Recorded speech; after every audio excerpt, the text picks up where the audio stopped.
Hey everybody, it's Dave here with Blue Bears Games. Today we are doing Blues Brews, the budget version, so Blues Budget Brews.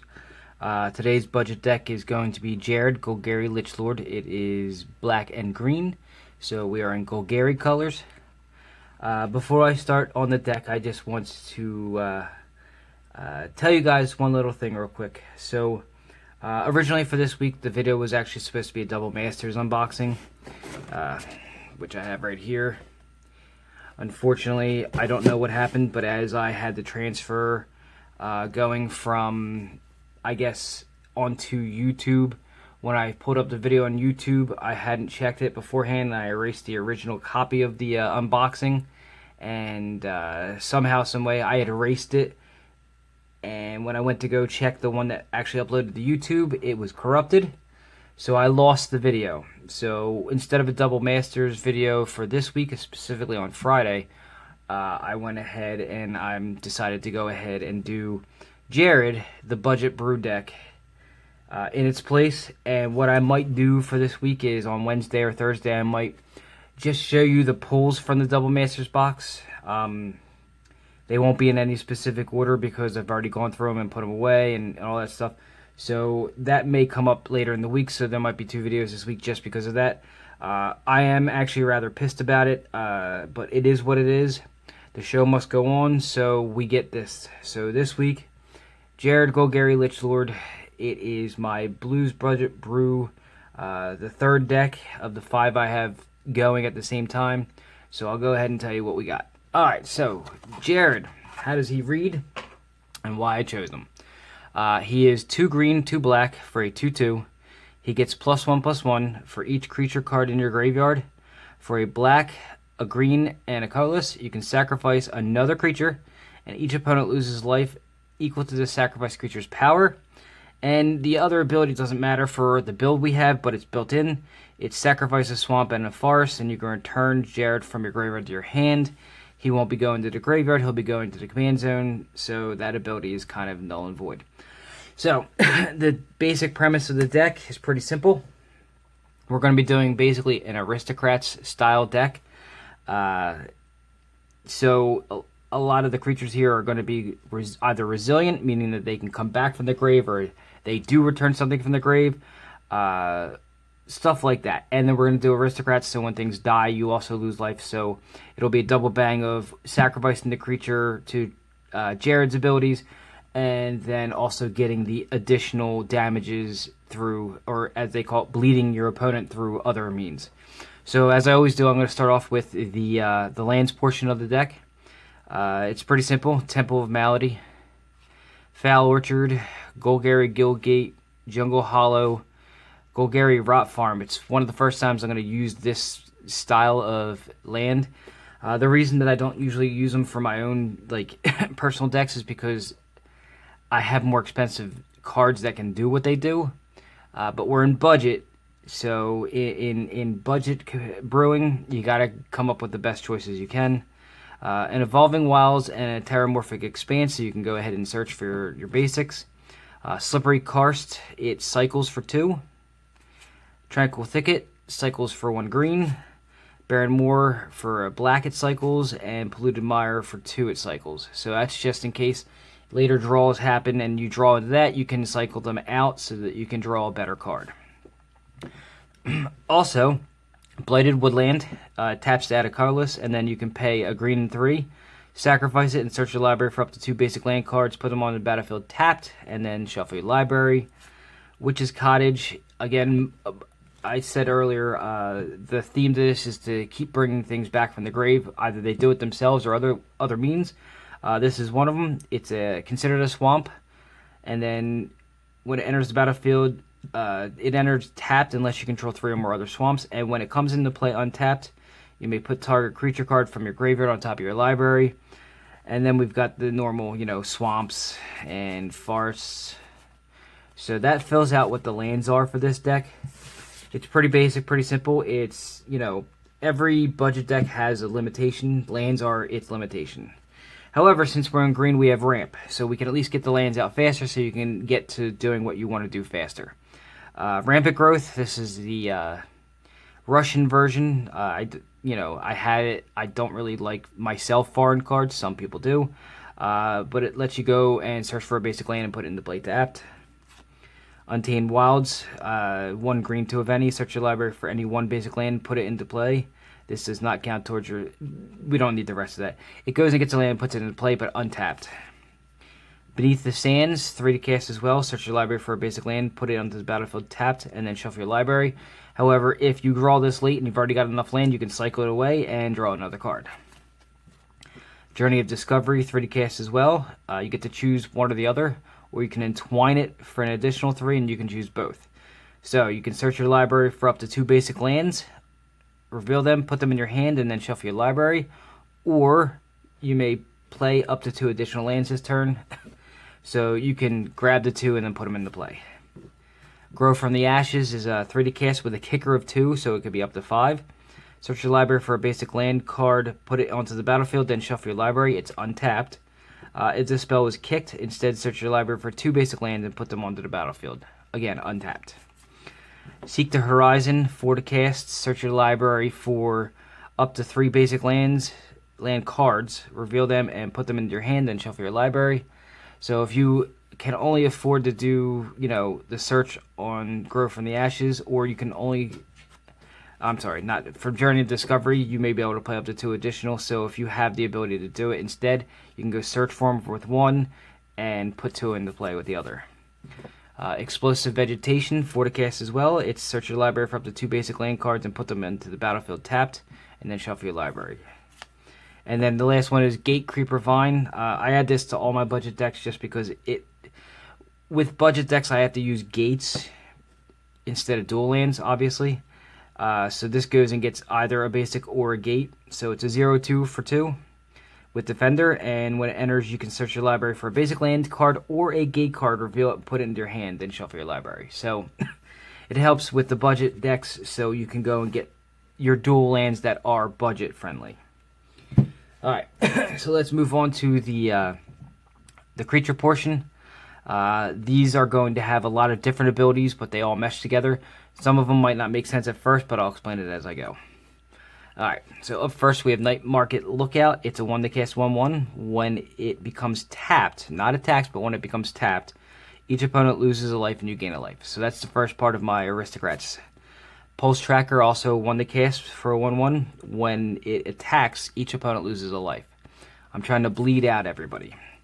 Cauldron Familiar, it just got banned in Standard, but not in Commander.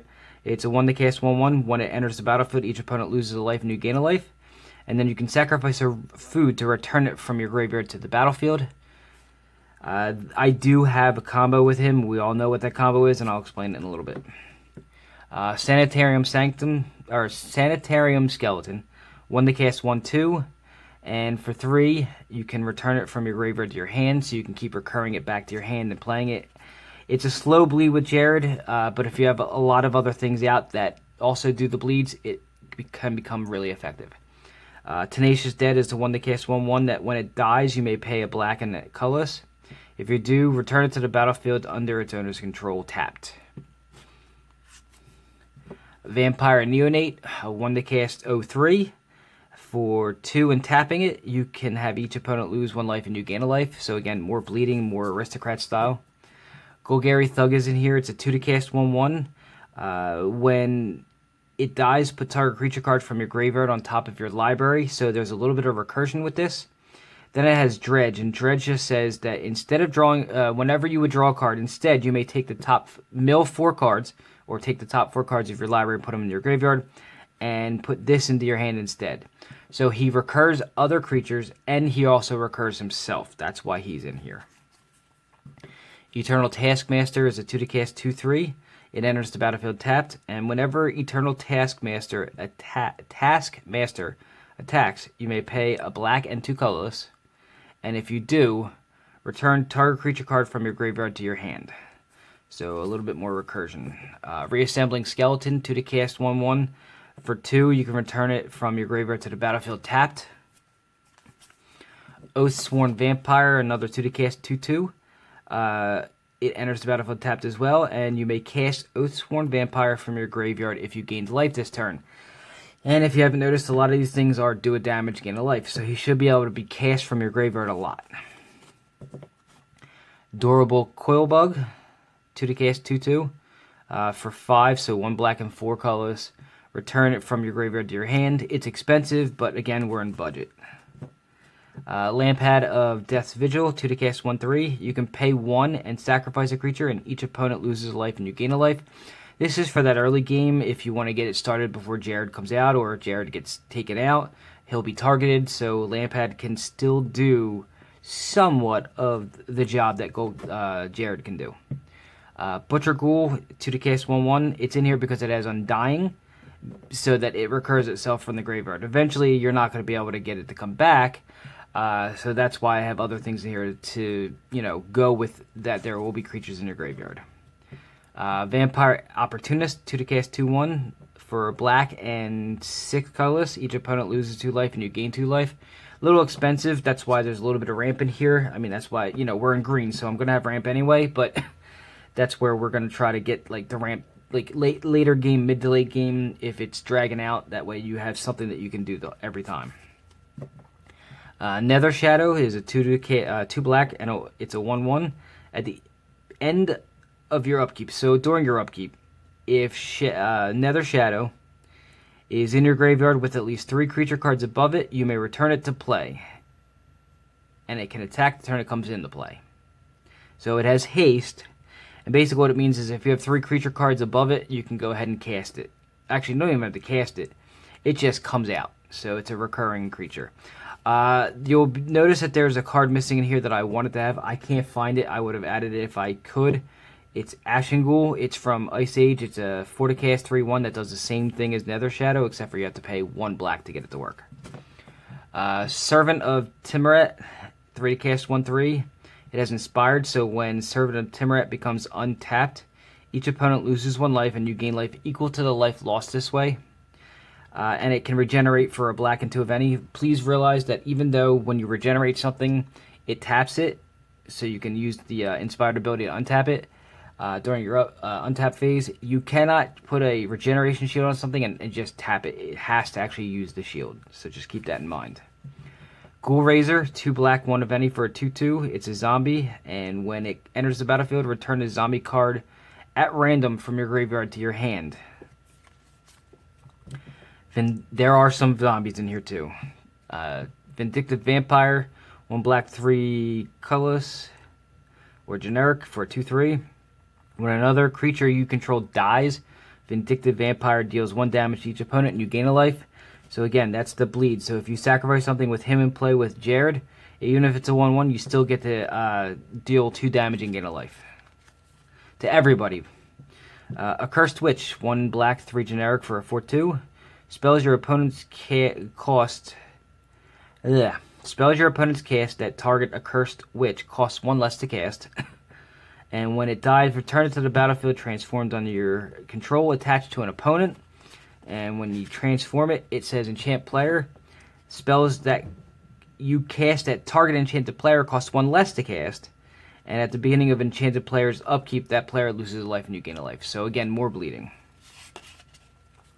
Grave Shifter, 1 black, 3 of any for a 2/2 changeling, so it's every creature type. When it enters the battlefield, you may return target creature card from your graveyard to your hand. And to go along with that, I have Grave Digger, which is the zombie version that's not a changeling. The reason why I have these in here is for the recursion of each other. So if you do it right and you have both out, or you have one in play and it dies and you get another one in your hand, you can recur them infinitely if you need to. So Grave Shifter dies, goes to the grave, you have a Grave Digger in hand, you cast it, you return the Grave Shifter, and then you just keep repeating that process. So they're in there for the ability to keep bringing things back, possibly themselves. Driver of the Dead is 1 black, 3 generic for a 3/2. It's a vampire. When a Driver of the Dead dies, return target creature card with converted mana cost 2 or less from your graveyard to the battlefield. Epicure of Blood. 1 black, 4 generic, 4/4. It's a vampire as well. Whenever you gain life, each opponent loses a life. So imagine now, you've got Epicure of Blood, you've got, where is it at? A Vindictive Vampire, and you have that, and then you put out, say, where is he at? Sanitarium Skeleton. So you stack it to the Jarad. They lose 1 for its power. Its power is 1. Then you lose 1 for the everybody loses 1 for the Vindictive Vampire. You gain 1. And then when you gain a life, they all also lose another life. So it's a vicious circle. And it can just keep on going from there. So let me put these back where they were. Sorry about that. I had to show you what, some of the little things that you can do in here. Alright. So that's Epicure of Blood. Sir Conrad the Grim, 2 black, 3 generic for a 5/4. So right off the bat, it's got a good power toughness for its casting cost. Whenever another creature dies, or a creature card is put into a graveyard from anywhere other than the battlefield, so if they discard it or they mill it, or a creature card leaves your graveyard, Sir Conrad the Grim deals 1 damage to each opponent. So more bleeding with a lot of different options as to how. And then it also has, on top of that, for a black and a generic, each player puts the top card of their library into their graveyard. Most of the time, you're not going to mind doing that, especially since your cards come back. So it's a good way to do it. It helps do a little bit of, control library stuff. You can take some of the stuff out. Like if somebody goes and searches for something and it goes on top of their library, Sir Conrad can mill it right off the top. This is I believe, a Korean Grey Merchant of Asphodel, and it reads as following. It's 2 black, 3 of any. It's a 2/4. It's a zombie, and it says, when it enters the battlefield, each opponent loses X amount of life, and you gain X amount of life. Gain life equal to the life lost this way, equal to your devotion to black. Most of the creatures in here are black, and some of them even have double black costs, so this guy is going to hit for a ton if you're later game. Strangleroot Geist, it's 2 green for a 2/1. It's a spirit with haste and undying. It's in here so that it can recur itself, and then it's fodder in the graveyard for later. Masked Admirers is 2 green, 2 of any for a 3/2. It's an elf shaman. When it enters the battlefield, draw a card, and that's important because black and green have small issues drawing cards in some ways, especially for monetarily cheap. And then whenever you cast a creature spell, you may pay 2 green. If you do, you can return Masked Admirers from your graveyard to your hand. Here's the good part. Aside from the fact that it recurs itself whenever you cast a creature that you're returning back to your hand anyway, he comes into play, you draw a card, but he also has a power of 3. And that is really, really important for Jarad, because the higher the power, the better the damage you're going to deal with your bleeding effects. Up next, Gigapede, 2 green, 3 of any. It's a 6/1. Can't be the target of spells or abilities. However, he basically has Shroud. You can still use Jared's ability on him just because it's not targeting it. It's making you sacrifice something and you're choosing it. And at the beginning of your upkeep, if Gigapede is in your graveyard, you may discard a card from your hand, and if you do, you can return Gigapede to your hand. So, sack them, deal 6 to everybody, discard a land card, bring them back, put them back out. You get the idea. Phyto Titan, I would have gotten a normal one, but unfortunately the only one I had of this, only copy I had of this was this, it looks like the pre-release foil version. It's 2 green, 4 generic for a 7/2. Really important on that 7, because that's 7 damage with Jared's ability.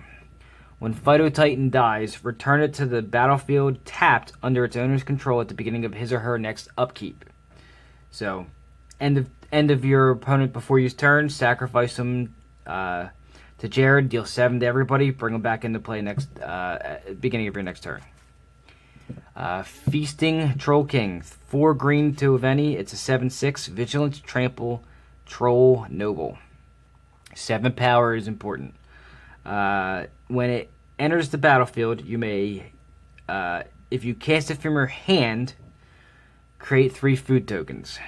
You can sacrifice 3 foods to return Feasting Troll King from your graveyard to the battlefield, and you can activate this only during your turn. So you can pay 6, bring it out, pay the 3 for Jarad to deal 7 and sacrifice them, and then sacrifice the 3 foods to bring them back out into play. So that's how that would work. Jungle Creeper, 1 black, 1 green, 1 generic. It's a 3/3 that for a black, a green, and 3 generic, you can return them from your graveyard to your hand. So again, more recurring. Obelisk Spider. So this was the last second inclusion. It's black, a green, and a generic for a 1/4 reach. Whenever Obelisk Spider deals combat damage to a creature, put a -1/-1 counter on that creature. And whenever you put one or more -1/-1 counters on a creature, each opponent loses a life and you gain a life. Originally, I was going to put in a couple of things that I believe they were from, I can't remember if it was from Monket or not, but they're ones that come into play. They're really cheap to cast, but they come in with -1/-1 counters. But it didn't fit into the deck, so I didn't.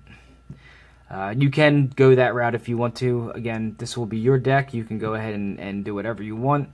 I do have plans for the Obelisk Spider for another deck as well. So, but I thought it's another bleed effect that I needed to add in here.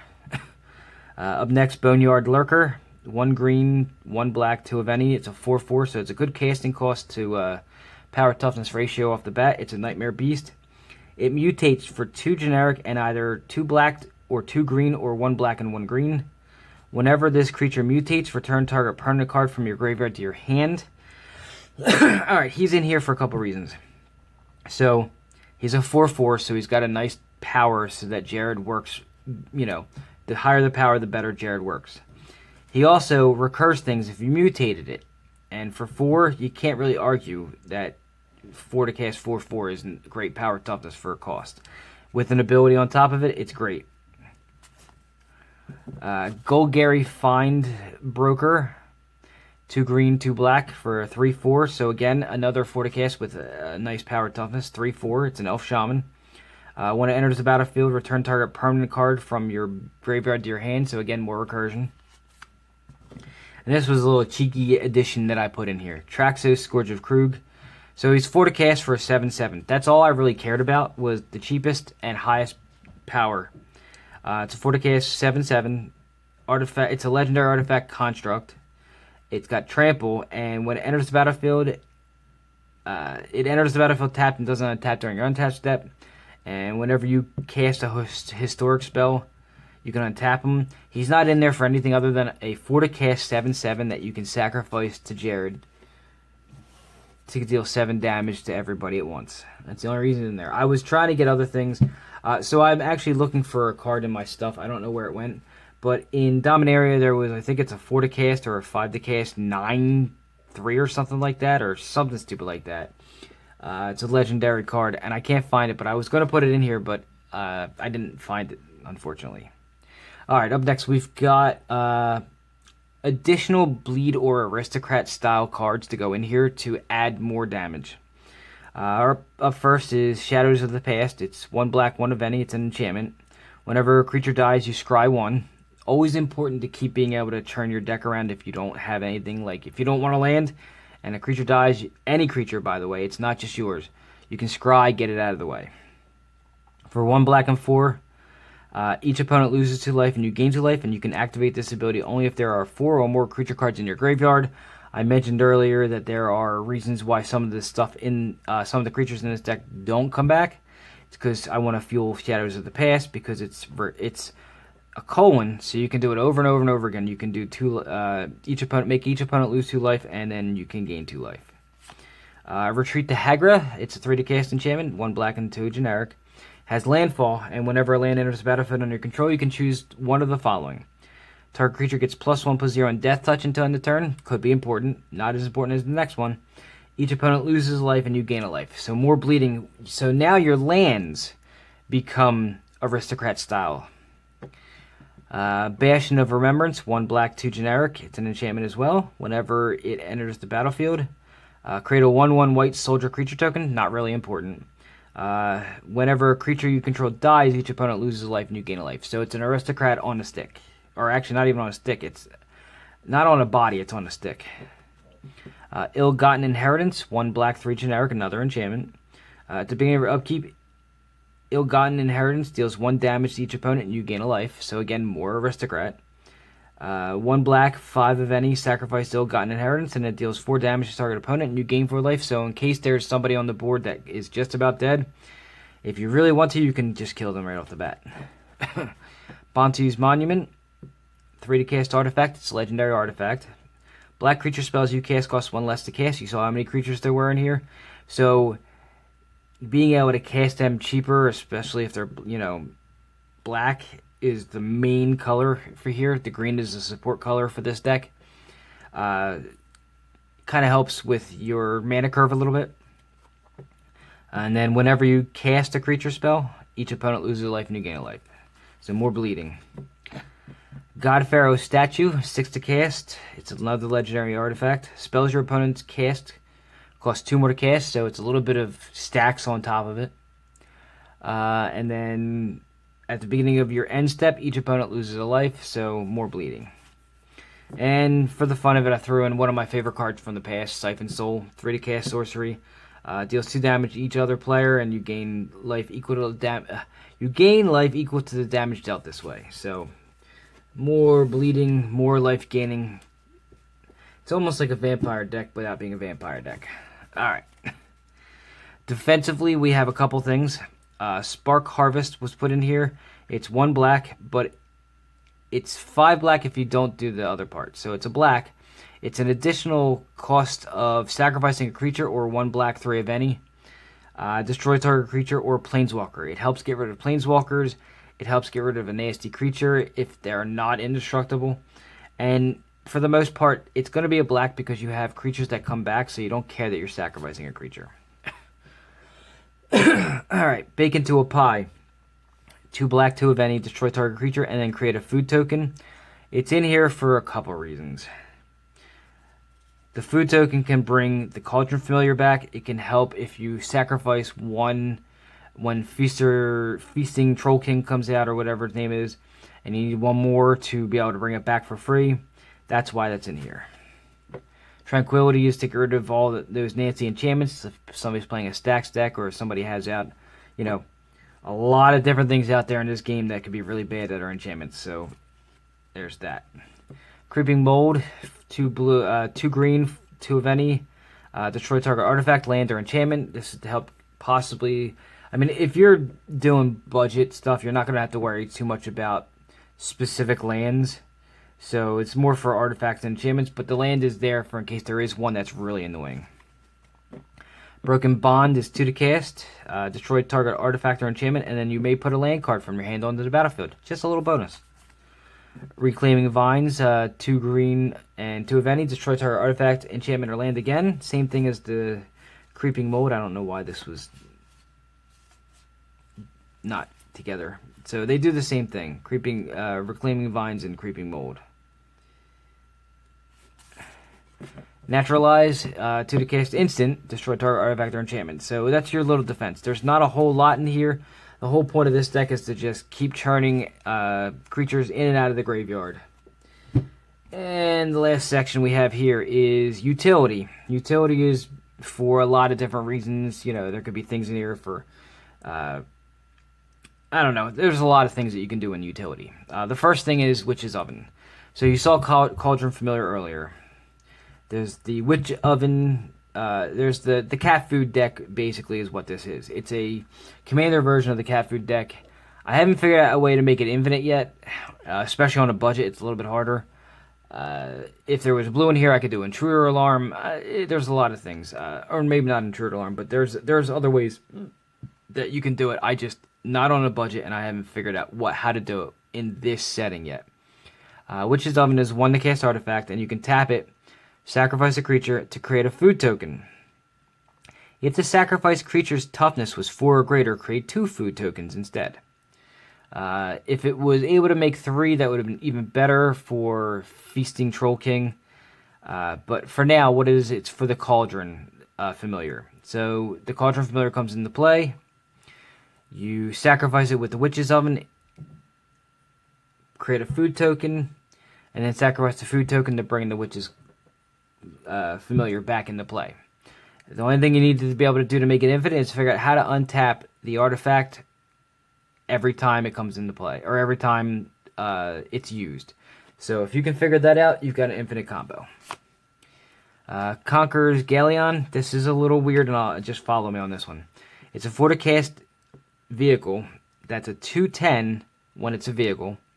When it attacks, exile it at the end of combat, and then return it to the battlefield transformed under your control. Crew for 4, so you have to tap creatures up to 4 power to make it a creature. The reason it's in here is because when you do finally flip it, it does a couple things. It taps to add a colorless, ho-hum. 2 and tap it, draw a card, then discard a card. 4 tap it, draw a card. Now we're talking. It's to help with a little bit more draw. The last one's the best part, though. For 6 and tap it, you can return target card from your graveyard to your hand. So a little more recursion. A little bit of draw. That's why this is in there. It's a crappy card to begin with, but it turns into a great one at the end. Diabolic Tutor, 2 black, 2 of any. It's a sorcery. Search your library for a card, put that card in your hand, and shuffle your library. You don't have to show anybody. Final Parting, 2 black, 3 of any. Search your library for 2 cards. Put one in your hand and the other into your graveyard, and then shuffle your library. So, you can go search for something really good that can go in your hand, and something that can recur from your graveyard, and you don't lose anything out of it. Regrowth, 2 to cast. Return target card from your graveyard to your hand. Again, more recursion, bringing it back. Nature's Spiral, 2 to cast for a sorcery. Return target permanent card from your graveyard to your hand. The difference between Regrowth and Nature's Spiral is only that this is any card, and Nature's Spiral is a permanent, but 90%, if not more, of this deck is all permanents.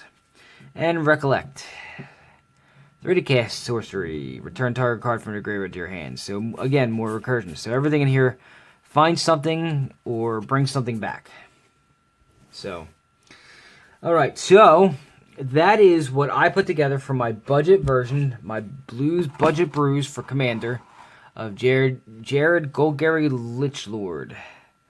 I ask this every time. If you have any questions or comments, go ahead and put them in the section below. Or go to the Facebook page and I will answer anything about this deck. Please understand that these are budget decks. They're $50 and under decks. And these are actually available for purchase. I actually am building these to sell. For those that don't have access to a whole lot of cards or money, this is what I've been doing for years. I wanted to continue doing it, but I did it in a con setting. Now I want to do it over the internet. See if, give you guys the personal attention you need. I will talk to you guys about the deck. You have a guide for the deck if you need it. It's a great way to do it. I have a couple of people who bought a few decks already and they love it. Roughly around $40 to $50 plus shipping, depending on where you're at, and that's about the gist of it. Again, I said it before. Questions or comments below. If you want to talk to me, without anybody seeing it, go to the Facebook page. If you are interested in the deck, go to the Facebook page, and then we'll talk from there. And that's just about it. Please do me the favor of like, subscribe, share. Like the videos. Share it out to your friends if you know anybody who might be interested in it. Send them the link and show them the deck, show them the video. And, in the section below, in the description, I will have a full deck list available. So if you want to just, you watch the video and then you want to see what it was that was in there, instead of going through the whole video again, you can link. So if you're on a computer, you can just hover your mouse over top of it and you'll be able to see what the cards are and what they do. Subscribe. So if anybody's new, please, I could use a couple more subscriptions. I need to get this thing, started a little bit better. We're at 129 subscribers at the moment, and we're hoping to get a couple more. And I'll be doing more of these. So the next video I'll be doing will be Arabo, and then after Arabo, I'll probably be doing Ulrich. And then I'll be going into non-green colors, the blue-red, the blue-white, I'll be doing the wheel on this one. I'll be going all the way around the horn and trying to get at least every combination that I can of a deck. So whatever your flavor is, I will have built. If you have any suggestions or anything like that for a deck that you want to see or possibly may want to purchase, let me know. I try my hardest to appease everybody as much as possible. I will definitely, go over things with you. And if you have something you want but you just don't have it, I do a lot of budget stuff. I do a lot of non-budget stuff. If you're looking for something that's not budget, I have a deck right in front of me right here. It's a $100 deck that somebody was going to buy, and then he just forgot to buy it. A friend of mine, that I met years ago, and he just hasn't gotten around to doing it. It's my, who is this? This is Niv Mizzet deck. It's a $100 deck. I'm willing to sell it. Since he's not going to step up, I'm willing to sell it. So if you've got, needs, I'm here.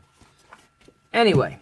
So that was Jarad Golgari Lich Lord, my Blues Budget Brews, Golgari colors, hey, get in contact with me if you want to take a look at it. All right? Anyway, that's it for now. I will see you next week. Thank you for watching and have a good one.